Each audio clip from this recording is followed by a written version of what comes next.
여러분, 지금 이 순간 금융 시스템의 뼈대가 바뀌고 있습니다. 겉으로는 조용하지만 실제로는 구조적 대전환이 진행 중입니다. 한국 시간 10월 19일 새벽 미국 연방준비제도 페드가 공식적으로 스키니 마스터 계정 제도 도입을 검토한다고 발표했습니다.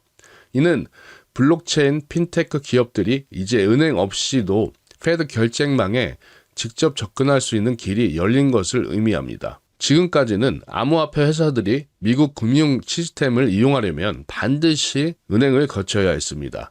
마치 증권사에서 주식을 사려면 증권 계좌가 있어야 하는 것처럼요. 그런데 은행을 거치지 않고 직접 연결할 수 있게 됐어요. 증권사가 이제 계좌 없이도 바로 거래하세요 라고 문을 연 것과 비슷한 겁니다. 이게 얼마나 큰 변화인지 아시겠습니까? 이는 바로 리플이 작년 2024년 7월부터 준비해온 그림과 정확히 맞물립니다. 리플은 이미 국가은행 인가와 페드 마스터 계정 신청을 완료해 두었고 이번 제도는 그 청사진을 현실로 옮기는 첫 신호입니다. 리플이라는 회사가 얼마나 철저히 준비했냐면 필요한 서류는 다 제출했고 자격 요건은 다 갖췄어요. 남들이 허겁지겁 준비할 때 이미 서류를 다 넣어둔 거나 마찬가지죠. 그러니까 문이 열리는 순간 제일 먼저 들어갈 수 있는 겁니다. 그리고 그 시점에 시장은 다른 축에서도 움직이고 있습니다. 골드가 과열되고 비트코인으로 자본이 회전하고 있죠. 이는 단순한 자산 이동이 아니라 가치 저장의 중심이 이동하는 흐름이라고 볼 수가 있습니다. 2020년 과거 사례로 봤을 때도 금값이 폭등했을 때 과열된 시점에서 금에서 비트코인으로 갈아타기 시작한 걸 눈으로 저희는 확인할 수가 있었습니다. 금이 충분히 오르고 나서 다음 차례는 이 코인 시장으로 볼 수가 있습니다. 그 첫 번째는 비트코인이고 비트코인이 오르고 나면 그 다음 뭘까요? 이게 오늘의 핵심입니다. 리플은 정책의 문이 열리고 자본의 흐름이 맞물리는 유일한 교차점에 서 있습니다. 그동안 리또속이라고 비웃던 사람들, 이번엔 다를 겁니다. 이번엔 판이 실제로 움직이기 시작했습니다. 오늘 영상에서는 이 스키니, 연준의 스키니 마스터 계정이 XRP의 제도권 진입에 어떤 의미를 가지는지, 그리고 골드에서 비트코인으로 흐르는 자본이 XRP까지 이어질 구조적 이유를 데이터로 보여드리도록 하겠습니다. 영상 끝까지 보시면 왜 지금이 XRP를 다시 봐야 할 시점인지 분명히 느끼실 겁니다. 자, 그럼 본격적으로 들어가 볼까요? 아까 제가 말씀드렸죠. 지금 세 가지가 동시에 일어나고 있습니다. 첫째, 연준이 블록체인 기업에게 결제망 문을 열었습니다. 이게 왜 중요하냐면 여러분 90년대에 인터넷이 처음 나왔을 때 기억하시나요? 처음엔 인터넷으로 뭘 할 수 있겠어 이렇게 다들 생각했잖아요. 근데 정부가 초고속 인터넷 인프라를 깔게 되면서 본격적으로 사업이 커지게 되면서 그로 인해 부자들이 많이 나왔죠. 지금이 딱 그 시점입니다. 정부가 이 블록체인 회사들한테 우리 인프라 마음껏 써도 돼 라고 허락한 거나 마찬가지입니다. 자, 두 번째, 골드가 과열되고 있고 비트코인으로 자본이 회전한다. 이건 과거 사례에서도 볼 수가 있지만 앞으로 진행될 시나리오라고 볼 수가 있습니다. 온스당 4,300달러라는 역사상 최대 규모의 상승을 보였던 이 금에서 비트코인으로 옮겨갈 조짐이 보이고 있습니다. 자, 처음에 비트코인으로 옮겨간 후에 그 다음은 돈이 어디로 갈까요? 자, 세 번째를 봤을 때 리플은 이미 준비를 마쳤다. 그래서 이 제도권 문이 열리는 순간 가장 먼저 들어갈 수 있는 것이 리플이라 볼 수가 있겠습니다. 이 세 가지 교차하는 지점에서 XRP가 있습니다. 정확히 어떤 식으로 연결이 되는가 지금부터 하나씩 보여드리도록 하겠습니다. 2025년 10월 18일 한국 시간으로는 10월 19일 새벽입니다. 연준 크리스 윌러 이사가 결제 혁신 컨퍼런스에서 발표했습니다. 이 핀테크 블록체인 기업이 법적 자격을 갖추게 되면 페드 결제 레일에 직접 접근할 수 있다라고 발표했습니다. 그럼 이 크리스 윌러 이 사람은 누구냐? 미국 연준에서 정책을 연구하는 이사급 인물입니다. 우리로 치면 한국은행 금융통화위원회 정도로 되는 높은 사람이죠. 이 정도 되는 사람이 공식 석상에서 발표한 거예요. 결제혁신 컨퍼런스라는 건 쉽게 말해서 앞으로 돈 거래를 어떻게 혁신할지 논의하는 자리입니다. 정부 관계자들, 은행, 핀테크 회사들이 다 모여서 미래를 논의하는 것이죠. 그 자리에서 이렇게 선언한 겁니다. 이것이 바로 스키니 마스터 계정입니다. 핵심 구조는 다음과 같은데 이 파트너 은행 없이 직접 패드 결제망에 접근이 가능하게 되고 이 대출 등 통화 정책 기능은 제외한 이 DLT 기반 결제 기업 제도권 진입 가능인데 이 DLT는 뒤에 설명드리도록 하겠습니다. 자, 은행 중심이던 기존 시스템의 접근 장벽이 해제된 거라 볼 수가 있습니다. 이 스키니 마스터 계정이라는 쉽게 얘기해서 꼭 필요한 슬림 버전이라 볼 수가 있습니다. 이 스키니 계정은 이 송금만 가능한 계좌라고 볼 수가 있는데 이게 왜 중요하냐? 첫 번째로 속도가 빠릅니다. 중간 단계가 없기 때문에 속도가 빠르고 자, 두 번째 보시면 은행 수수료가 들지 않으니까 비용이 절감됩니다. 자, 세 번째를 봤을 때는 이 제도권 안으로 인정이 받는 거예요. 이 정부가 공식적으로 인정한다 라고 한 거니까요. 이 결과적으로 은행 중심이었던 기존 시스템의 접근 장벽이 열리고 이 DTL 기반의 결제 기업들이 제도권 인프라에 직접 연결될 수 있는 시대가 열렸다라고 말씀드릴 수 있습니다. 이 DTL은 우리말로 분산 원장 기술이라고 합니다. 어려운 말이죠. 쉽게 얘기해서 은행 장부는 은행이 하나 갖고 있잖아요. 근데 DLT는 여러 곳에서 나눠서 보관하는 거예요. 그래서 한 곳이 해킹이 당해도 안전한 거죠. 블록체인이 바로 이 DLT 이 한 종류라 보시면 됩니다. 지금까지는 이런 기술을 쓰는 회사들이 정부 시스템에 들어가려면 이 은행이라는 문지기가 있었습니다. 얘한테 허락을 받고 들어갔어야 됐는데 이제 정부에서 얘 없어도 들어와 이런 식으로 승인해 준 거나 마찬가지라 볼 수 있습니다. 자, 이런 발표를 연준 결제혁신 컨퍼런스에서 공식 인정한 겁니다. 이날 행사에서는 체인링크, 블랙록, 서클, 코인베이스, 이 팩소스, 파이어블록스, 이 글로벌 결제 혁신을 주도하는 기업들이 총 집결했습니다. 여기 나온 회사들 다들 아시겠죠? 일단 이 블랙록 보시게 되면 전 세계에서 제일 큰 자산 운용사입니다. 관리하는 돈만 우리 돈으로 1경 3천조라는 엄청 큰 금액을 관리하고 있습니다. 삼성전자의 시가총액의 30배입니다. 30배. 이 코인베이스는 미국 최대 암호화폐 거래소고요. 이 나스닥에 상장된 제대로 된 회사입니다. 이런 대형 회사들이 다 모인 자리라 볼 수가 있습니다. 이 자리에서 윌러 이사는 이렇게 말했습니다. 이 DLT와 암호화폐는 더 이상 주변부가 아니다. 이미 금융 시스템의 직물 속에 들어와 있다. 여기서 이 직물 속에 들어와 있다라는 표현이 의미심장하죠. 옷감을 짤 때 가로와 이 세로, 실이 서로 얽혀서 하나가 되잖아요. 그처럼 블록체인 기술이 이제 금융 시스템과 완전히 하나가 됐다는 것입니다. 그럼 예전에는 어쨌냐? 다들 암호화폐? 그거 투기 아니야? 위험한 거 아니야? 라고 했잖아요. 근데 이제는 연준에서 공식적으로 우리 시스템의 일부라고 인정한 거라 볼 수가 있습니다. 이게 얼마나 큰 변화냐면 예전에 우리 90년 초에 우리나라 정부에서 인터넷은 이제 필수 인프라다라고 선언했잖아요. 그 뒤로 어떻게 됐습니까? 이 초고속 인터넷들이 깔리기 시작하면서 그때부터 인터넷 기업들이 폭발적으로 성장했잖아요. 지금이 딱 그 시점이라고 볼 수가 있습니다.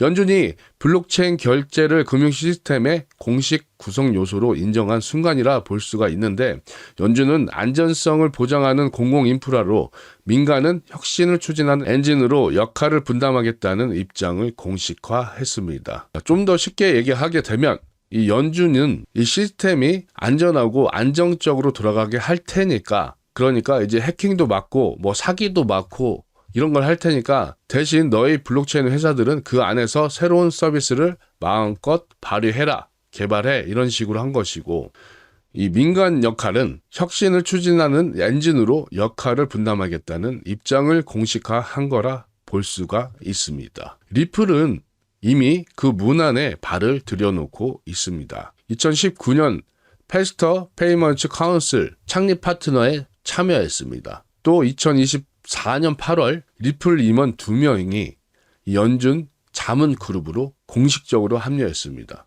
2019년도예요. 벌써 6년 전에 그때부터 준비해 온 겁니다. 이 패스터 페이먼트 카운슬이 뭐냐? 미국에서 결제를 더 빠르게 또 효율적으로 만들자라고 모인 협의체입니다. 여기에는 이 정부기관과 은행 또 핀테크 회사들이 다 모여서 미래를 논의하는 곳이라 볼 수가 있습니다. 리플은 여기 창립 멤버로 들어갔어요. 주식으로 치면 코스피 200에 처음부터 편입된 거라 볼 수가 있습니다. 그리고 작년 8월에 이때는 뭐 했냐? 리플 임원 2명이 연준 자문 그룹에 공식적으로 들어갔습니다.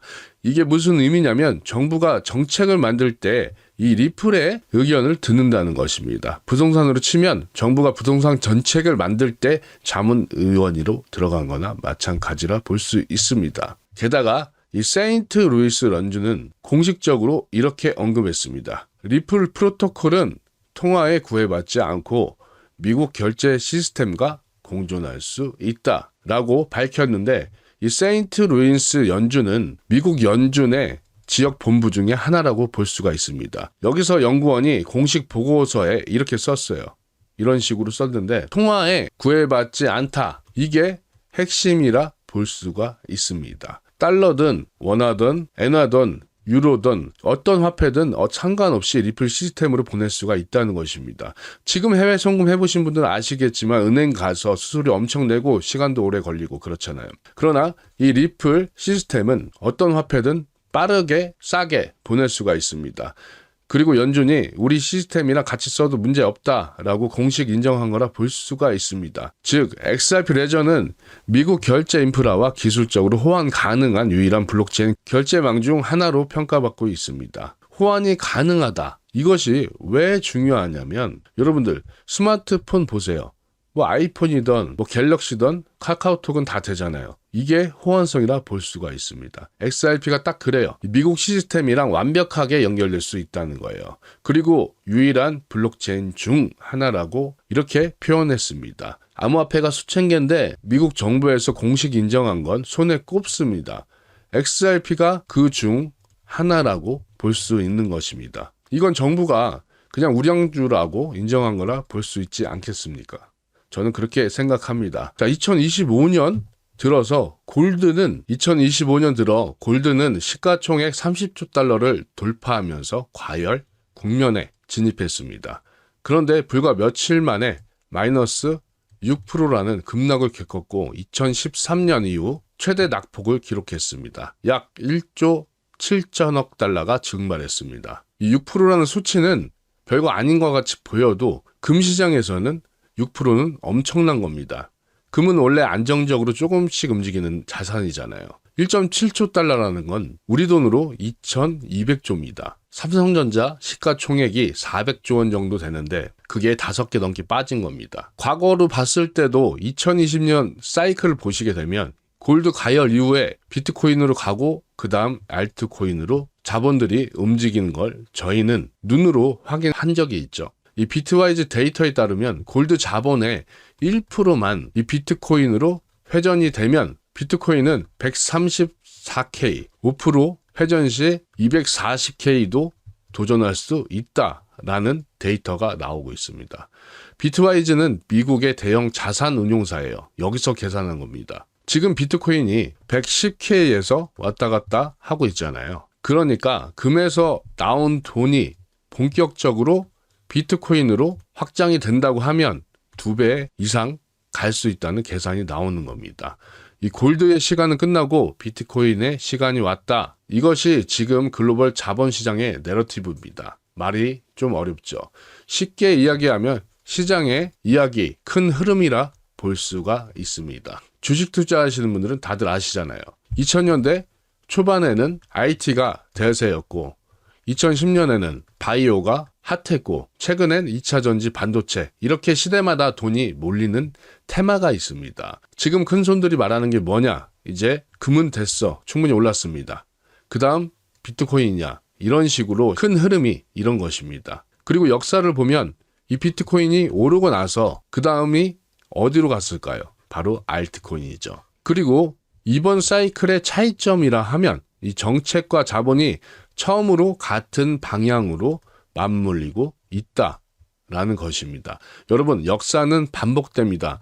2020년도에도 같은 순서였고, 하지만 이때랑 다른 점이 그냥 돈이 흘러서 오른 것과 이렇게 정부 정책들이 받쳐주고 있잖아요. 자, 비유하자면 2020년도에는 이 강풍만 불어서 이 배가 움직인 것인데, 지금은 이 강풍도 불어주고 엔진도 돌아가고 해류도 같은 방향이라 볼 수가 있습니다. 이 세 개가 다 같이 같은 방향을 향하고 있는 것입니다. 연준이 결제 레일을 개방하고 비트코인이 유동성을 흡수하는 시점에 결제형 블록체인인 XRP가 2차 유동성의 중심축으로 올라갈 가능성이 매우 높다고 볼 수가 있습니다. 자, 2차 유동성이 뭐냐? 1차는 비트코인이 받았어요. 지금 받고 있고요. 그럼 2차는 아직 덜 오른, 하지만 기술력 있고 정부가 인정한 코인들이라 볼 수가 있습니다. 그 중에서 결제에 특화된 코인이 유리합니다. 왜냐? 실제로 쓸모가 있으니까요. XRP가 딱 그 포지션이라 볼 수가 있는 겁니다. 비트코인은 현재 디지털 금이라고 하잖아요. 가치 저장용입니다. 근데 이 XRP는 미국 정부한테 인정까지 받고, 그러니 이 비트코인 다음으로 돈이 들어올 가능성이 높은 겁니다. 자, 그럼 정리를 해보자 하면 이 정책 축으로 보면 이 패드가 마스터 계정으로 DLT 기업의 결제망을 개방을 했고, 이는 리플의 기존 신청과 정확하게 100% 겹칩니다. 자, 기술 축을 한번 보게 되면 이 DLT가 금융 인프라로 공식 인정을 받았고, XRP 레저의 제도권 호환성이 강화됐습니다. 이 시장의 축으로 보게 되면 이 골드에서 비트코인으로, 그리고 알트코인으로 유동성이 순환하는데, XRP가 2차 유동성 수혜 구간에 진입했다고 볼 수 있습니다. 이 제도권의 인프라가 개방되었고, 이 글로벌 유동성이 회전되고 있죠. 자, 이런 두 가지가 XRP의 구조적 전환점이라 볼 수가 있는 것인데, 이는 단순한 기대가 아니라 정책 변화와 자본 이동이 정확히 교차하는 지점입니다. 자, 그럼 답이 나오죠. 이런 상황이면 이 투자 타이밍이 좋은 거잖아요. XRP가 딱 그 시점이라 볼 수 있습니다. 지금 시장의 비관론 속에서도 진짜 세력은 이미 이 제도권 결제망과 유동성 경로를 동시에 준비 중입니다. 연준이 문을 열었고 비트코인이 자본을 흡수하고 그 다음 순서는 명확합니다. 현재 비트코인이 자본을 흡수하고 있는 과정 2단계인데 그 다음 순서는 분명합니다. 결제 네트워크의 XRP. 여러분, 투자 달인들은 뭘 볼까요? 남들이 위험하다, 공포다, 안 돼, 위험해 할 때 움직입니다. 지금 시장은 공포와 기대가 교차하는 시점에서 이 세력들은 조용히 매집하는 모습을 보고 있습니다. 자, 그럼 이제 여러분이 해야 할 일은 단 한 가지입니다. 이 흐름을 놓치지 않는 것입니다. 이 흐름을 놓치면 나중에 그때 들어갈 걸 무쇠가 되는 것입니다. 후회하시게 될 거예요. 물론 투자는 본인 판단이고 손실 위험도 있습니다. 근데 적어도 이 흐름은 알고 계셔야 한다는 것입니다. 오늘 영상이 도움이 되셨다면 좋아요, 구독, 알림 설정까지 부탁드리도록 하겠습니다. 다음 영상에서는 XRP의 실제 차트 분석과 온체인 데이터를 가지고 이 변화가 가격에 어떻게 반영되고 있는지 구체적으로 보여드리도록 하겠습니다. 감사합니다.